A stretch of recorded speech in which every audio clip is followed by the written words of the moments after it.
മക്കളെ നിങ്ങളുടെ പരീക്ഷയ്ക്ക് എപ്പോഴും ചോദിക്കുന്ന സ്ഥിരമായിട്ട് എക്സാമിന് വരുന്ന ഒരു ചോദ്യമാണ് നമ്മുടെ പ്ലാന്റ് ടിഷ്യൂസ് എന്ന് പറയുന്നത്. അപ്പോൾ ഇതിൽ നിന്ന് ചോദ്യങ്ങളില്ലാത്തൊരു ക്വസ്റ്റ്യൻ പേപ്പർ നിങ്ങൾക്ക് കാണാനേ പറ്റില്ല. അപ്പോൾ അതുകൊണ്ട് തന്നെ ഈ ഒരു ഭാഗം നിങ്ങൾ കൃത്യമായിട്ട് പഠിച്ചിരിക്കണം. 1 മാർക്കിനും 2 മാർക്സിനും ഒക്കെ ചോദിക്കാവുന്ന ചോദ്യങ്ങൾ വരുന്ന ഒരു ഭാഗമാണിത് കേട്ടോ. അപ്പോൾ നമുക്ക് നോക്കാം ഏതൊക്കെയാണ് നമ്മുടെ പ്ലാന്റ് ടിഷ്യൂസ് അഥവാ സസ്യകലകൾ എന്ന്.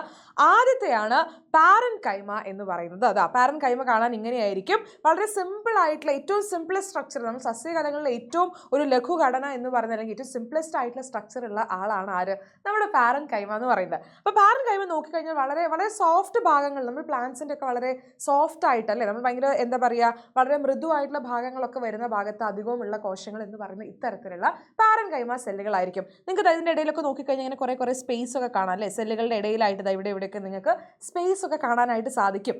എന്താണ് പാരൻകൈമയുടെ ഫംഗ്ഷൻ എന്ന് പറയുന്നത്? എന്താണ് പാരൻകൈമ സെല്ലുകളുടെ ഫംഗ്ഷൻ?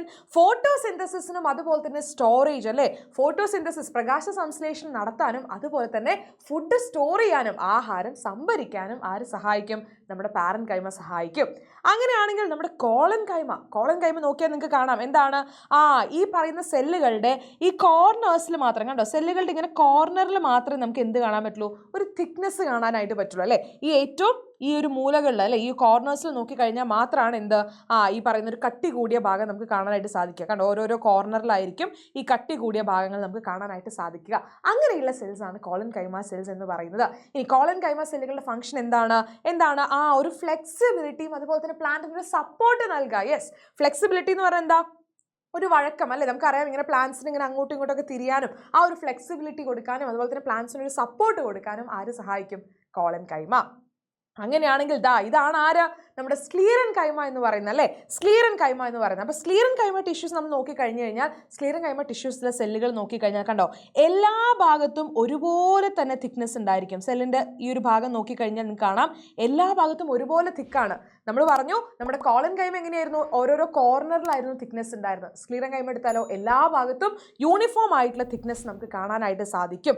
അതായത് ഒരേപോലെ കട്ടി കൂടിയ തരത്തിലുള്ള കോശങ്ങളായിരിക്കും ഇതിലുണ്ടായിരിക്കുക. ഇനി എന്താണ് ഇതിൻ്റെ ഫംഗ്ഷൻ? ഒരു സ്ട്രെങ്ത് കൊടുക്കുക, അതുപോലെ തന്നെ സപ്പോർട്ട് കൊടുക്കുക അല്ലേ, ഒരു താങ്ങും അതുപോലെ തന്നെ ബലവും കൊടുക്കാൻ വേണ്ടി ഒരു സപ്പോർട്ട് കൊടുക്കുന്നതാണ് ആരുടെ ഫംഗ്ഷൻ എന്ന് പറയുന്നത്? സ്ക്ലീറൻ കൈമയുടെ ഫംഗ്ഷൻ. യെസ്, അപ്പോൾ ഈ 3 കഴിഞ്ഞാൽ ഇനി വളരെ ഇമ്പോർട്ടൻ്റ് ആയിട്ടുള്ള 2 പേരാണ് നമ്മുടെ വാസ്കുലാർ ടിഷ്യൂസ് ആയിട്ടുള്ള ആരൊക്കെയാണ്? ആദ്യത്തെയാണ് നമ്മുടെ സൈലം. യെസ്, അപ്പോൾ സൈലം എന്ന് പറഞ്ഞു കഴിഞ്ഞാൽ കണ്ടോ, ഇങ്ങനെ ഇലോങ്ങേറ്റഡ് ആയിട്ടുള്ള സെല്ലുകളൊക്കെ ആയിരിക്കും ഏതിലുണ്ടാവും. ഇലോങ്ങേറ്റഡ് എന്ന് പറഞ്ഞാൽ എന്തെങ്കിലും നീളത്തിലുള്ള കോശങ്ങളായിരിക്കും നമുക്ക് കാണാനായിട്ട് സാധിക്കുക. എന്താണ് ഇതിൻ്റെ ഫംഗ്ഷൻ എന്ന് പറയുന്നത്? എന്താണ്? കാര്യമായിട്ടും ജലം അഥവാ വാട്ടറിൻ്റെ ട്രാൻസ്പോർട്ടിന് വേണ്ടിയിട്ട് നിങ്ങളുടെ എക്സാമിന് ചോദിക്കും, പ്ലാന്റ്സിൽ വാട്ടറിൻ്റെ ട്രാൻസ്പോർട്ടിന് വേണ്ടി സഹായിക്കുന്ന ടിഷ്യൂ ഏതാണെന്ന് ചോദിച്ചു കഴിഞ്ഞാൽ നിങ്ങൾ എഴുതണം ഏതാണ്, സൈലമാണെന്ന് എഴുതണം. യെസ്, അപ്പോൾ വാട്ടറും അതുപോലെ തന്നെ റൂട്ടിൽ നിന്ന് അബ്സോർബ് ചെയ്യുന്ന വേരിൽ നിന്നും വേര് വലിച്ചെടുക്കുന്ന മിനറൽസ് അല്ലേ, ഈ പറയുന്ന ലവണങ്ങളെയും ജലത്തിനെയും ഒക്കെ എന്താണ് സസ്യത്തിൻ്റെ വിവിധ ഭാഗങ്ങളിലേക്ക് പ്ലാന്റ്സിൻ്റെ ഡിഫറെൻറ്റ് പാർട്സിലേക്ക് എത്തിക്കുക എന്നുള്ളതാണ് ആരുടെ ഫംഗ്ഷൻ?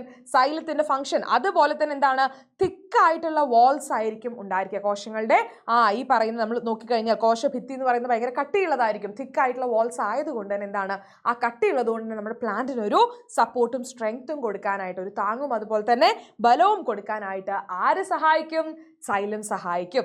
ഇനി അടുത്ത ആളാണ് ആര്, നമ്മുടെ ഫ്ലോയം എന്ന് പറയുന്നത്. ഫ്ലോയം എന്ന് പറഞ്ഞാൽ എന്താണ്, ഈ പറയുന്ന ട്യൂബുലാർ ആയിട്ടുള്ള കുഴലുകൾ പോലെയുള്ള സെല്ലുകളായിരിക്കും, ഈ കോശങ്ങളായിരിക്കും ഇതിൽ കാണാൻ പറ്റുക, നമുക്ക് നമ്മുടെ ഫ്ലോയത്തിൽ കാണാനായിട്ട് സാധിക്കുക.